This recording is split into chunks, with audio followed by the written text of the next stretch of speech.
Well, good afternoon, everyone, and welcome to another epic Exploring by the Seat of Your Pants broadcast. I know we've got some new faces in the crowd today, so if you are new to us, we are all about bringing conservation, adventure, and science into classrooms around the world, featuring the coolest scientists and explorers on planet Earth. Now, everything we do goes to our YouTube channel, so you can check out this program, 3,500 other past programs, all right there, lots to explore and discover. And honestly, today encapsulates what we're all about best of all. We started the day with Ravi Prakash live in California talking about his amazing work on Europa Clipper, exploring Jupiter's moon to look for life elsewhere in the solar system. We just wrapped up with Wendy Bowen, also in California, talking about her hunting earthquakes around the world, including the Himalayas. And I'm so excited for you to meet our speaker today. But before I do introduce him, I want to highlight we do have a Kahoot today. So between our talk and our Q&A, if you want to play along with us with a little 4-question quiz to test your understanding and have some fun, you can pull up that game pin in an extra tab on your computer, and we'll get to that in about 25 minutes. Now, I'm so thrilled to welcome back. It's been several years since we've had Shane joining us today, Shane Gero, and he is does one of the coolest things in all the science. Honestly, I'm a pretty enthused guy, but the fact that we get to go to the insanely beautiful Dominica, one of the most beautiful places on planet Earth, explore off its shores for sperm whales, one of the coolest animals, the largest predator on planet Earth, and to try and decode their communications and learn what other animals on this planet are saying. We were talking earlier today about finding life elsewhere in the universe, and Shane, I'll bring you in. You get to look for intelligent life and try and understand it right here on Earth, which is mind-blowing and something that even 20, 30 years ago when I was a kid, people were like, that'll never happen. That's silly and foolishness. And now we've got cover of National Geographic style epic science working to decode whales, which is amazing. So thank you so much for joining us. I'll stop talking and leave it to you to blow our minds and tell us a little bit about your story. Okay, great. That was such an epic introduction. Hi, everybody. My name is Shane, and I work at Carleton University in Ottawa, Canada. And as Jesse just said, I am the lead biologist for Project CETI, who studies sperm whales in the Caribbean. I'm also a National Geographic Explorer. And about 20 years ago, I started following the families of sperm whales under the Dominica Sperm Whale Project. But before we start talking about the exciting lives of whales, I wanted to zoom out a little bit and talk about their home. And if you zoom out into space and look at the planet this way, at the Pacific Ocean. Shane, sorry to interrupt really briefly. I hate to do this. The slides aren't up yet. I want to make sure we're seeing all the things. Oh my gosh. That's okay. I'm so sorry. Something should go a little wrong in every video broadcast. Absolutely. I'll bring up the website for Project CETI as we're talking here, and we'll get this all good to go. Because it's such a beautiful landscape. And I mean, I want to make sure. Here we go. Does that look good now? You are golden, man. Okay. Now we're cooking with gas.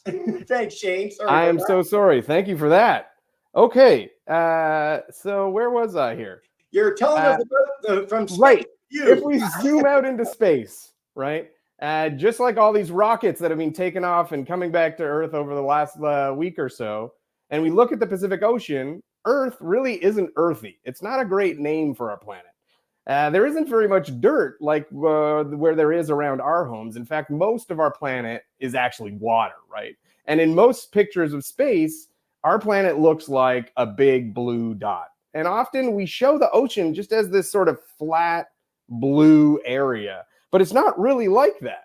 It doesn't look that simple. The ocean is moving lots and lots of water all over the world, pushing water from one end of the ocean, one end of the planet to the other every day. So the ocean is really alive, right? And the ocean is big and deep and dark, and it's filled with this amazing life. But we don't really know much about our oceans.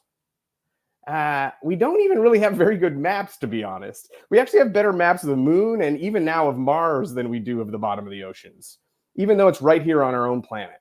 And that's partly because the ocean is so big and it's really hard to penetrate and look through water from space. But actually, the ocean is so huge, it covers the world's largest mountain range. And that's the little white lines that are going down through the middle of the blue oceans in this map. The largest mountain range is 80,000 kilometers long, and there are peaks taller than Mount Everest and deeper than the Grand Canyon in terms of valleys, and we can't even see it from the surface because it's all underwater. And so the ocean is very, very deep. And this is what it looks like if you take a slice out of it with a little tiny island at the top. And that yellow triangle all the way at the bottom, is the world's tallest building, the Burj Khalifa. And the ocean is at least 11 times deeper than that tallest building. And so it disappears into the bottom of the ocean. So next time you're walking down a street and you're looking at the tallest building in your city, you'll realize how huge the oceans actually are. Now that blue arrow at the top, that's the surface. And the yellow arrow just below it is some of the deepest dives that we can do in our best military submarines. And that red line, way deeper, that's the deepest recorded dive of a sperm whale that we'll talk about in a minute. And the ocean is so deep that actually if you took Mount Everest, the tallest mountain in our whole planet, and flipped it upside down into the ocean, it would only reach down to that white arrow, not even all the way to the deepest part of our oceans. And so that means that most of the ocean is actually dark. The sunlight never gets down there.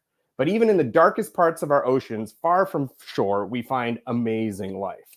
Life like these rare deep sea corals that are beautiful and colorful, even though virtually no one gets to see them.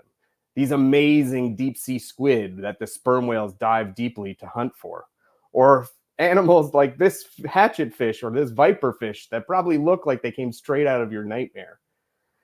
And my favorite story about how mysterious the ocean is and why we need a whole generation of ocean explorers like all of you is the coelacanth. Once we thought it to be extinct millions of years ago. We thought the last one died with the dinosaurs, until a few people were out scuba diving off South Africa and find a whole community of them living as if nothing had ever changed. You can actually go there now and go swimming with coelacanths. It's a sign of how little we know about our oceans. And in every drop, there's this beautiful, picturesque diversity of planktonic plants and animals floating around the world's ocean like a liquid abstract painting. And of course, the ocean is home to the sperm whales. Now, if you ask me, someone who spent a huge amount of time with sperm whales, they're pretty funny looking animals. They have these enormous noses, they have these tiny little arms tucked in beside them, they have tiny eyes and ears that are so small it's hard to even see them. But they're mammals like us, like cows and cats and dogs and all of us, which means that they get milk from their mom and they have to breathe air even though they live out in the ocean. And I've been hugely lucky to spend a huge amount of time with them out in the deep, dark, big ocean. But I only get to spend time with them when they come to the surface to breathe, where I can follow them with my boat. And so today I want to tell you a story about some of the sperm whale families that I've known for the last 20 years. And to begin with, I want to introduce you to Digit. That's the little one in the middle of the picture. And that's her mom, Fingers, looking down at her, and her cousin Enigma rubbing from below. She was born in 2011, so that makes her a little bit older than probably most of you, unless your older brothers and sisters are listening also. And in these pictures taken only a few days after she was born, she was already 3 meters long, which is probably a little shorter than if your dad stood on your mom's shoulders. And she already weighed a ton, which is probably about as heavy as your car. So when you live in a big giant ocean, even the babies are giant. But her dad was really huge. He was maybe as long as 2 school buses and weighed as much as 10. But a big male sperm whale is really the largest toothed whale on the planet. And I've been following Digit's family since long before she was born. In 2005, I founded the Dominica Sperm Whale Project, and we spent thousands of hours out on the ocean following that family and over 35 other families out in the Caribbean Sea off this amazing island called Dominica. It's really been the first time that anyone's come to know these whales as individuals with personalities. You know, just like you and me, they have brothers and sisters, they have babysitters and mothers and grandmothers, and a whole community of families living alongside them. Now, when Digit's mom, Fingers, makes a deep dive to hunt for squid, she's among the deepest and longest divers. She can hold her breath for over an hour and make dives 3 times deeper than modern nuclear attack submarines. She has this really cool nose that makes some of the most powerful sounds coming out of any animal. And it's that nose that allows her to use the deepest part of the oceans to hunt for squid in the dark. Just like bats hunt in the dark, sperm whales use sound to echolocate and find food. And sperm whale families are matrilineal. It means that it's grandmothers, mothers, and daughters who live together for life and take care of each other. Because for a sperm whale, family is the most important thing in their life. They need each other. They love each other. And this is Digit's family. We call them the group of 7 because there were 7 of them when we first met them. And we've given all these names because who they are is important to them. Pinchy is a different whale than Fingers, and that difference is important. Each whale is unique, and everyone counts. You're not the same as your sister or your brother, and your mom is different than any other mother out there in the world. She can't be replaced by someone else. And no one, and in some ways, we make that clear by giving these whales names. So everyone knows that Enigma is Enigma and importantly different from Fingers. And their tails are like our fingerprints. You can tell them apart by taking pictures, and you can really see how different they are. We use these natural nicks and cuts and marks so we can understand who spends time with who and what they do when they're together. And it's pretty easy when you look at these different tails to tell the animals apart. You know, and that's something that we can do even with our little neighbors out our window in our backyard or a nearby park. Like if you look out in my backyard right now, there's lots of squirrels and they're getting ready for winter, and they sort of live in this neighborhood just like you and me. They have their home tree and there are other squirrel families living in trees around them. So if you follow animals near your home and you can take a picture, and maybe this one has a dark brown mark on its head so you can recognize that one, and that one's tail is really white so you can tell them apart, and you can probably start to recognize the squirrel neighbors that you have living right next to you. They're the neighbors you never even knew you had. Your backyard is their home or their front yard, and you live together even though you don't know their name. So maybe it's time you meet them. You never knew it, but there are squirrel stories going on every day right next to your home. What are they doing? What are they eating for breakfast? Where do they eat breakfast? Who are they hanging out with today? And it doesn't have to be squirrels. Maybe it's these little guys flying around your backyard looking for worms. So there are families made up of unique individuals of all kinds living right next to us.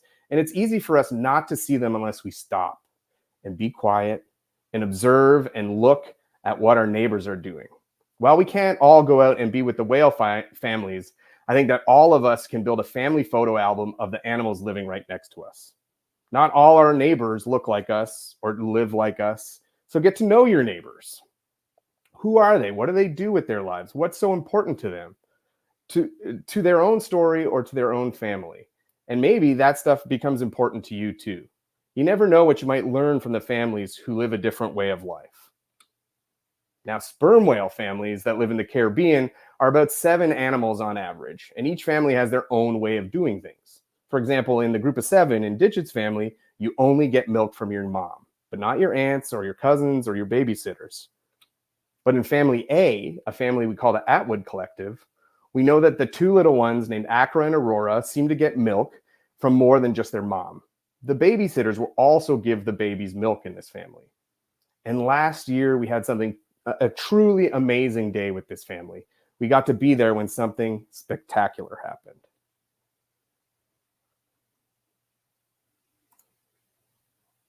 We were with the Atwood Collective for about an hour when they got very excited.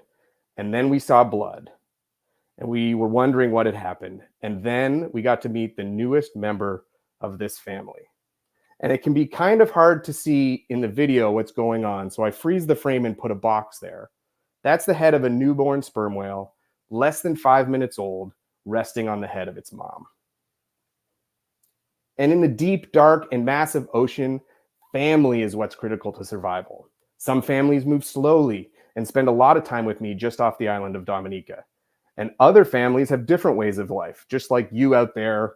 Some of you will have dinner tonight and eat pasta with a fork, and others will eat fish with chopsticks, right? We're all humans. We're all eating dinner, but the way we've learned to do those things is different. And there isn't a right or a wrong way. We learn a lot from our mom and dad and our grandmother and our grandpa. And I'm sure you can think of all sorts of things that you do just like your mom or just like your dad. And these whale families are the same. They learn traditions from their mom, who learned that from their mom, who learned that from their mom, and on and on and on. And these lessons, these secrets about how to be who they are, about how to do things, are their culture. And it's important to them. And they seem to mark these different ways of life with different languages. When sperm whales speak with each other, they speak in rhythms of clicks that sound like this.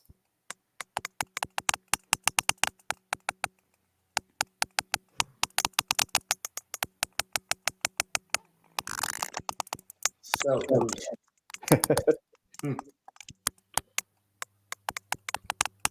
cool.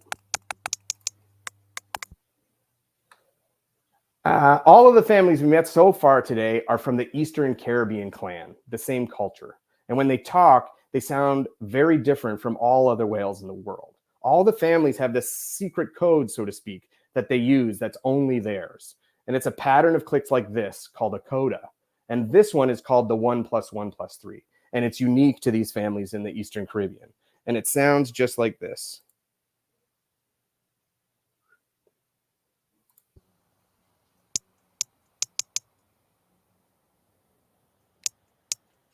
One, two, 1, 2, 3. But families who do things different sound different. This is the X-women.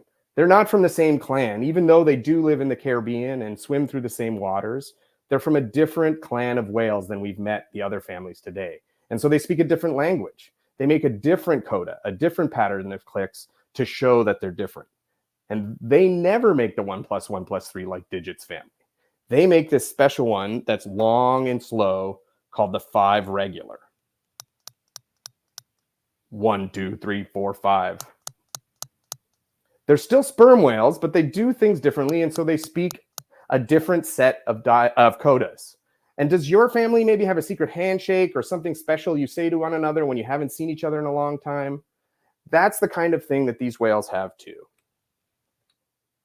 But we've really only started to understand what these whales are saying to each other. And that's what's great about this newest project that I'm a part of called Project CETI.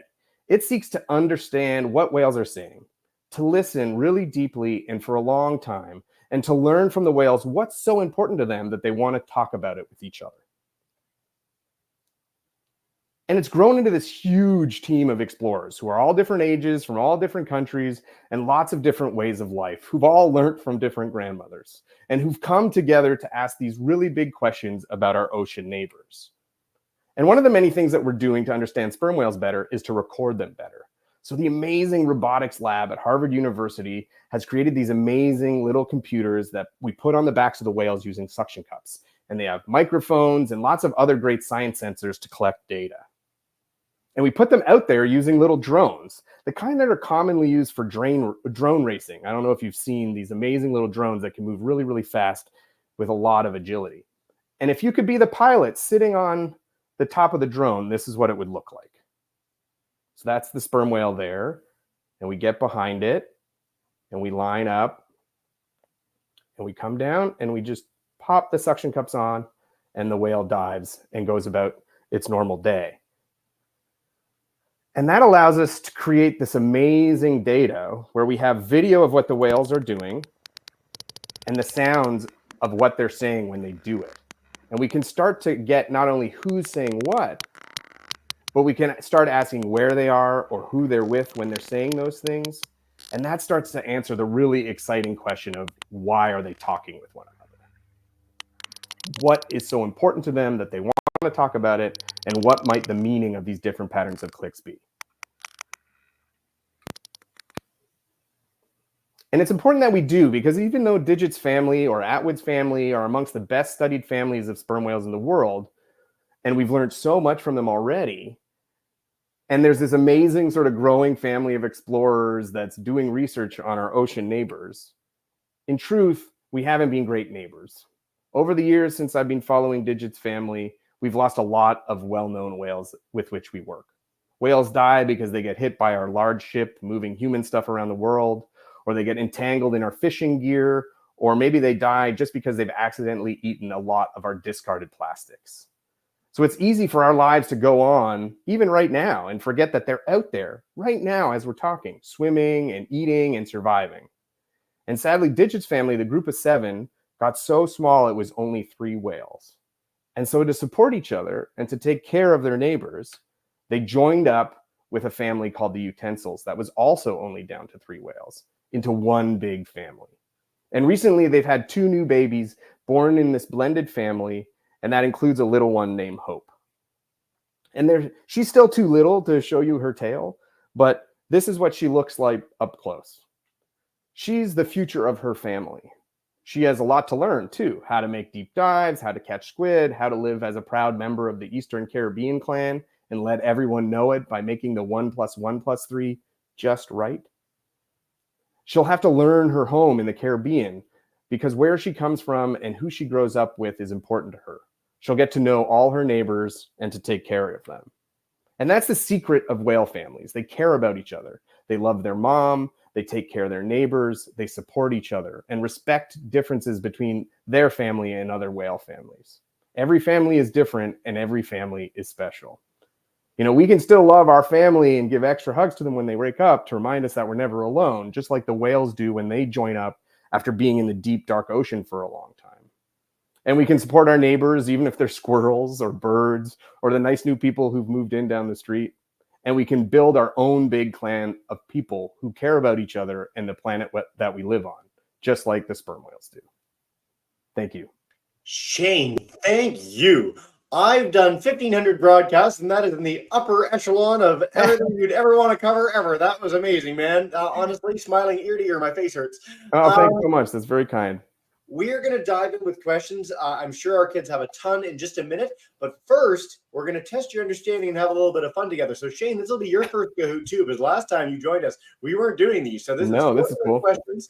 So we'll have some fun, test some understanding. And, Shane, if you want to help us out with any hints as we get close to the end of each of these questions, feel free to chime in with little plugs for our kids today. But if you are new to this, kids, the faster you answer, the more points you get. And what you win is Shane and I's everlasting respect.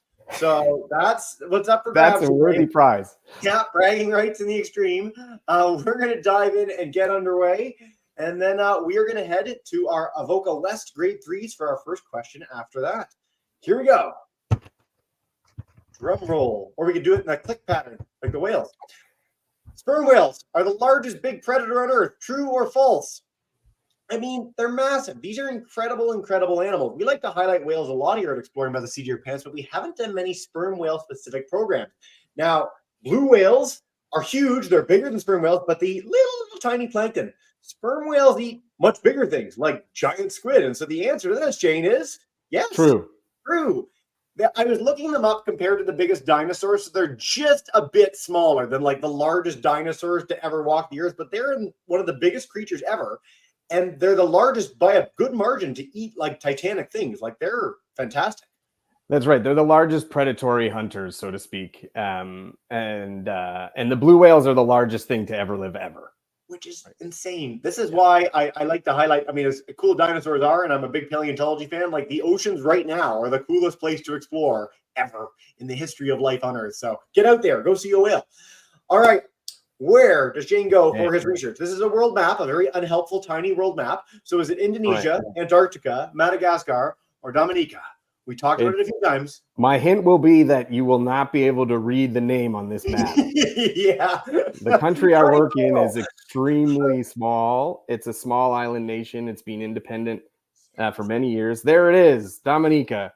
We had some Antarctic fans, and trust me, Antarctica is one of my favorite places to go. But we've actually been to Antarctica more than we've featured stories from this island. So way to go for you guys. Thanks for following along with that. And it is, I mean, let's face it, for the purposes of today's broadcast, the oceans are insane there. But as an island, too, it's a really special place to be. Like, it's very cool. Unbelievable. They say they have a waterfall for every day of the year that you can visit, and that's pretty true. It's a lovely place, and it's been a huge privilege to work there for so long. I think I'm going to have to leave this broadcast and hop on the next flight to get there. That's right.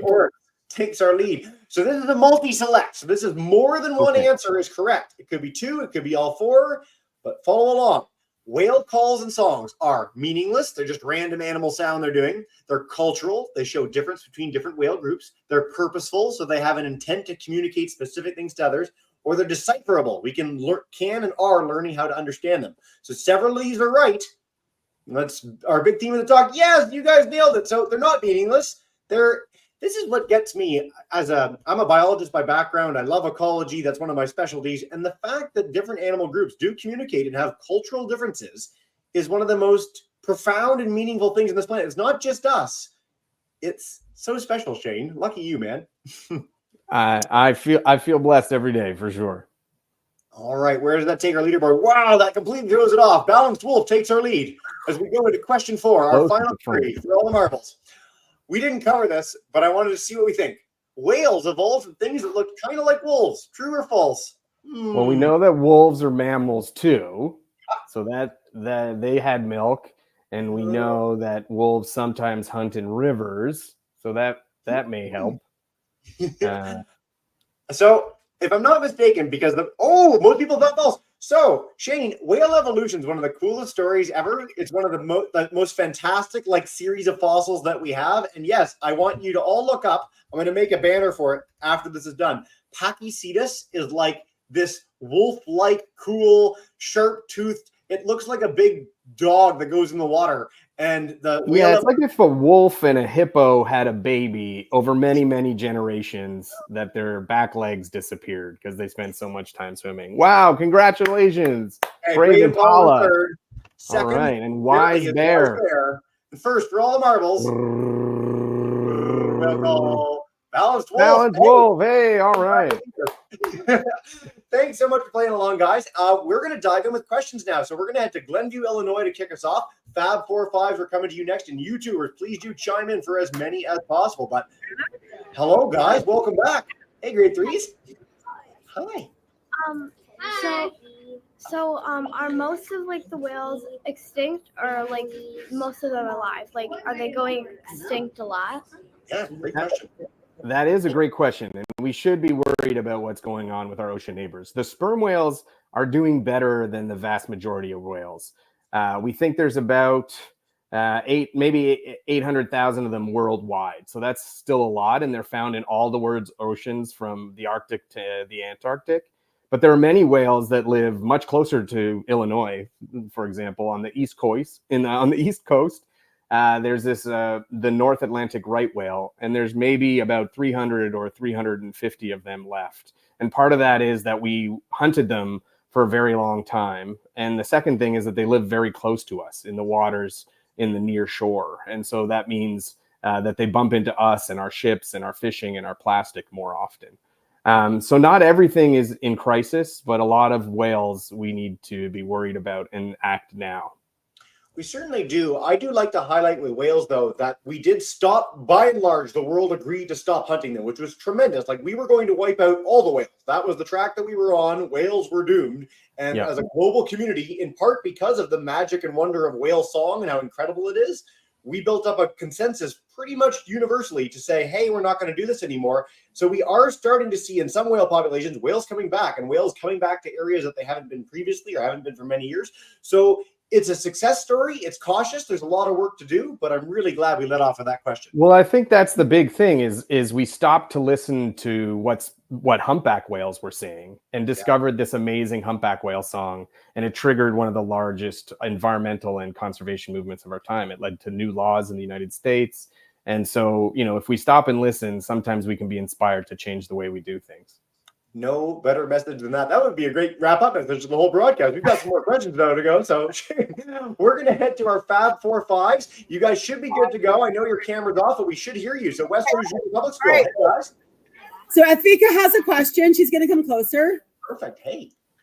Why can't you organize a beach cleanup to help the whales? Or perhaps. Yeah. Also, we were also asking as a class, because you were talking about them bumping into ships. Is there a way to let them know their path? Do they follow a regular path? And pretty much how can we better protect them? Very cool questions. Yeah, great. So the answer is, I think your class should absolutely organize a beach cleanup or a river cleanup or a watershed cleanup or a canal cleanup, because pretty much anywhere there's water, it's eventually going to end up in the ocean and in front of a sperm whale. And so that's why we need to think about where our plastics and our garbage end up. In terms of shipping, we're already starting to act now. Anytime we make shipping lanes, the place where the boats are, the sort of boat highways in the oceans, when we think about the whales first, we can dramatically reduce mortality, like the whales dying. So one of the amazing examples of that is off Boston, where they shifted where the ships were by a tiny difference. It didn't even really affect the gas consumption of the big ships, and it decreased the amount of times that whales were being hit by almost 90%. So we can really make big changes when we consider the whales. And Dominica is doing that right now. We've just created the Dominica National Sperm Whale Reserve, and part of that is controlling where the ships get to go and leaving the rest to the whales. I've got to say, I didn't know the stat behind that. I knew that it's been an effective strategy. We've talked about whale collisions and avoiding boat collisions for a long time in these broadcasts. 90% is unreal. Like, that is something you just do not hear in conservation as a success story ever for a slight difference, especially around a major harbor. So that is tremendously effective. Yeah. I do want to note, too, for our Canadian classrooms especially, ocean.org, so the Ocean Wise team has an amazing shoreline cleanup program. They've been doing this for decades. So if you want to lead one with your school on a lake, river, stream, what have you, that's a great resource to do just that. Shane, we got a question online, and I love this question. It's one I was going to ask myself. Are there any phrases whales have, or any like sentences or things that we've been able to decipher, like a whale saying, oh, I'm over here, or what have you, that we've learned so far in our journey? Yeah, so Project CETI just put out some new science in the spring, and it was led by this amazing scientist named Patricia, who's at MIT in Massachusetts. And what we found was that we could break down the codas into smaller parts. So patterns of rhythm and differences in tempo, like how long the codas are and how much they change the codas. And we show that those can be freely combined, almost like you can take your 26 letters and put them together in different combinations to make different words, which are kind of like the codas. And then the codas are exchanged in conversation, sometimes between 2 whales or 3 whales or 6 whales. And those long exchanges are sort of the same structure as our sentences. So we have a bunch of science that's about to come out in the next 6 months about what we think those things mean or how they work in their day-to-day life. And they're in places where you would sort of expect things like making group decisions or making changes in what we're doing now. So let's stop socializing and let's start feeding, those kinds of things. But for now, the only place where we really have a strong idea of what these calls mean is at the level of their social identity. That sort of I am Canadian or I am from Dominica, in terms of announcing that they belong in a particular clan. Huh. Very cool. I can't wait for the science to come out. We'll have to have you back on when that comes. Yeah. We can talk about those nitty-gritty details. Yeah. Great follow-up question to that before we go back to our Illinois crew. How far can they talk? Is there like a distance range that whales can communicate under the water? Is it shorter than people, longer than people? Tell us a little more. So the more. ocean is really great for transmitting sound. Sound actually moves much faster underwater than it does through the air. And so on average, it seems to be that we can record sperm whales about 4 kilometers away when they're talking. When they're echolocating, when they're searching through the darkness of the deep, they make that sound a lot louder, and we might be able to hear them from even farther, maybe over 10 or 12 kilometers away. But most of the conversations, most of these codas that we record, these exchanges, these sentences of codas that the animals are making with each other happen when they're very close together, often within eyesight or touching when they're near the surface. But they can broadcast it very far. They're one of the loudest animals on the planet. Yeah, very, very cool. Thanks, Shane. Illinois, Avoca West, come on back in and take us away, guys. Hey. So can like 3 or more families join together to make one clan? Yeah, cool. Great question. Yeah. So the whale clans are kind of like our nationalities, right? Or our ethnic groups, right? So when I say I am Canadian, that includes 40 million other Canadians, right? But when I say Gero, I just mean my family. And that's like those sperm whale families, like Digit's family or Atwood's family. So actually, these clans are one of the largest cultural groups outside of humans. They can be tens of thousands of whales in a clan.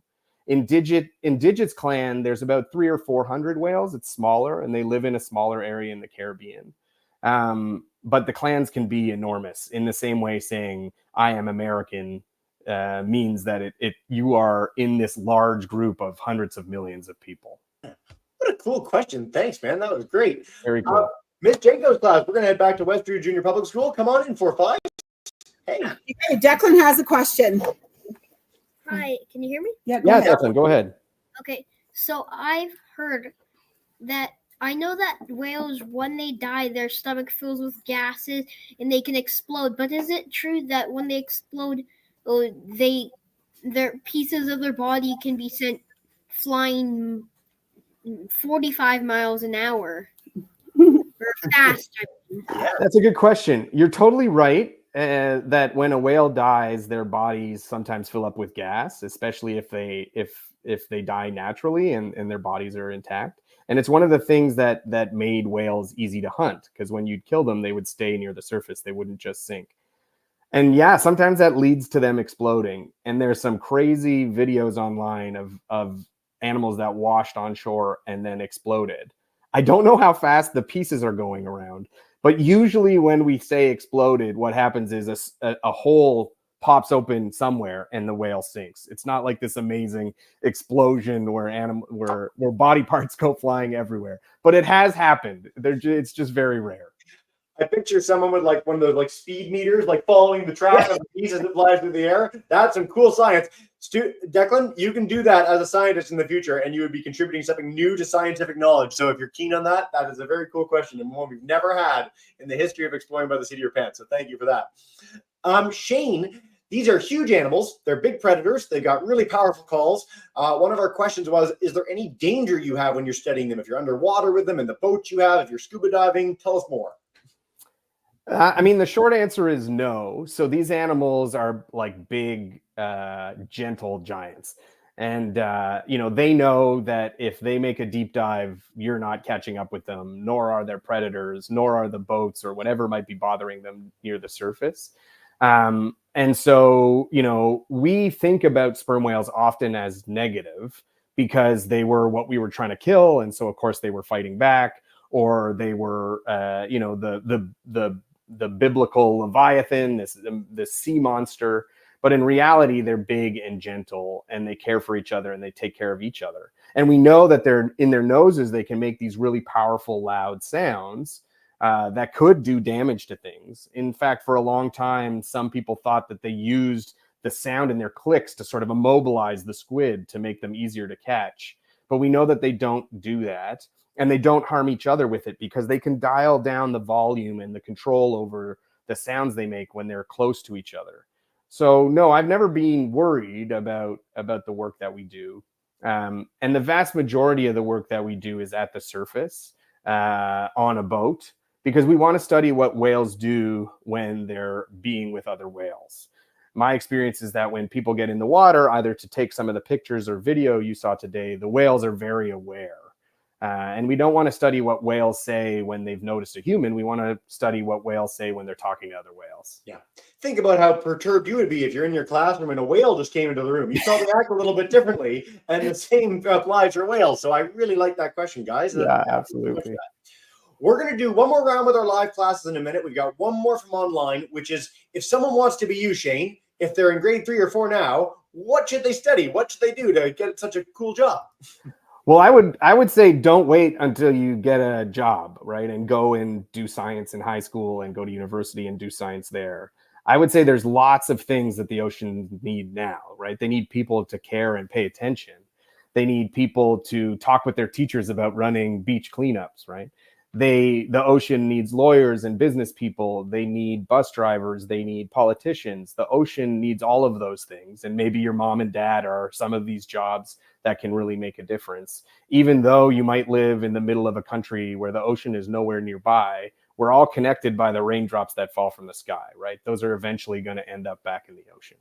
So my suggestion is you look into what's around in your neighborhood, what species live either in the water or the forest or the mountains that live near you, and start in any way you can, either by helping protect a part of the ocean, a part of your neighborhood that needs protecting, or whether it's about meeting people who are working to do those things, or working with your school about changing the types of plastic or things that are coming out of your school. There's lots of things you can do now. But as a scientist, the normal route is to do school and then go into university for science. Yeah. I love that you highlight all the things you can do now, though. And honestly, like, no generation has ever been more informed and doing those things than kids these days. I mean, the first question was about doing a shoreline cleanup. Like, you guys live and breathe this stuff already as classrooms. So keep up the amazing work, learn more, share what you learned today, and you'll be well on your path to having an amazing job like Shane, or even a cooler job in the future if there's such a thing exists. I'm not quite sure it does, but you can make a good shot at it. Well, and then I would just add that the number one thing you can do is tell someone about something cool you learned about the whales today. because it's sharing those stories that has been really, really powerful. You know, I do really innovative world-leading science, but sometimes what's more important is to meet with school kids from all over the world to talk about why it matters to me. Because when you share that story about why you care about whales or the rivers or the park near you, other people are going to care too. And that's the hardest part, is to get everyone to care. And the nice thing about these broadcasts is that they live on YouTube forever. So our kids can literally share them with family and friends right after, and get the website too, to even for good measure. So lots of opportunity to explore further, kids. We're going to do one more quick question per class live, and then we're going to say a big thank you and farewell. A Fab 4-5s, I'm coming to you first, and then Avoca West. We're going to wrap up with you in a second. Hey, West. Okay. How much can a sperm whale eat? Ooh. And also, do they use their echolocation to get food, like together, work as a family? Yeah. Oh, wow. Great question. So the working together as a family is something that we're trying to study right now. That's a really, really hard question, because we basically need to put one of those little computers with suction cups on every whale in the family to know where everyone is when they're doing things. But that's a question we're still working to understand. We know that they can hear each other's clicks, and they probably listen for, is my grandmother over there catching squid or not? Or is my sister over there catching squid, and make decisions that way. But whether or not they sort of share information and plan to hunt together is a great question. How much they eat is also really tough. So we can get sound and movement from those computers, but we can't see things.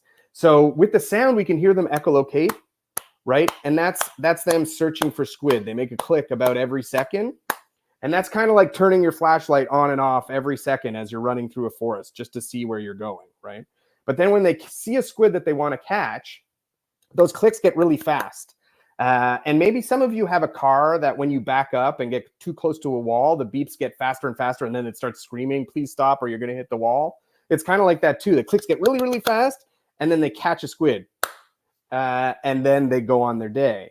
So knowing whether they caught the squid or not is a tricky part, but we're working to build tags that have cameras, not only sound and movement, so we can get that kind of information. But I'll leave you with one bit of information that zooms it way out. So if you take all the sperm whales in the entire world, right? I've got two facts for you. One of them is every 40 seconds, somewhere in the world, a sperm whale is eating a giant squid. So that's a squid that's like as long as your school bus, right? Somewhere in the world, every 40 seconds, that is happening. So while I'm talking, it's happened lots of times. But also, if you take all of the sperm whales of the world and you weigh all of the squid that they eat every year, it's more than all of the stuff that humanity removes from the oceans. Even with all our big catch vessels, even with all our big in technology for fishing, sperm whales are really, really good hunters. So they catch a lot of squid every day, all year round. I love the idea that that's happening all the time. It's the greatest sort of battle, like predatory thing in the history of the world ever, and it's so cool. Yes. Shane, I wish we could go all day. We're going to take in one more question from our Illinois crew, and then we'll wrap up in a minute. But grade 3s, you can end off with one more question, guys. So has there ever been a sperm whale that's eaten like a human? Ooh. Good question. Not that we know of. Sometimes there's these stories that come out where like humans have been echolocated upon, and they say that it hurts because of how loud the sound is. There's not even really good evidence that those are true. We know that in the whaling days, the big whales would often knock over boats, either because they'd been harpooned and they were tied to the boat, or because they would kick their tail to try and get away and they would knock over the boat. And some of those people that worked on the whaling boats would have drowned, but not in a way that like a whale tried to bite and eat a human. You know, even in the darkness of the deep ocean, they see with sound, and they can tell the difference between anything they want to eat and things they don't want to eat. So something like a human would be pretty easy for them to say, yeah, I'm not interested in that. We're really bony. We're like a big chicken wing. We've got way too much bone to fat muscle ratio. Like, we're not interesting to a lot of creatures that would otherwise maybe consider us as a snack. And thankfully so, because if whales did, we'd probably want to hunt them a little more. We'd be afraid of them. We'd be afraid to go in the water. So we'll count our blessings that the sea is largely free of things that want to devour us, which is a good thing. But I like that question. We get that for orcas too every time we talk about them. Well, importantly, they're really, really smart. You know, the sperm whales have the biggest brain in the entire planet. And so they can make really, really good decisions. They're not just eating machines or sea monsters swimming around out there.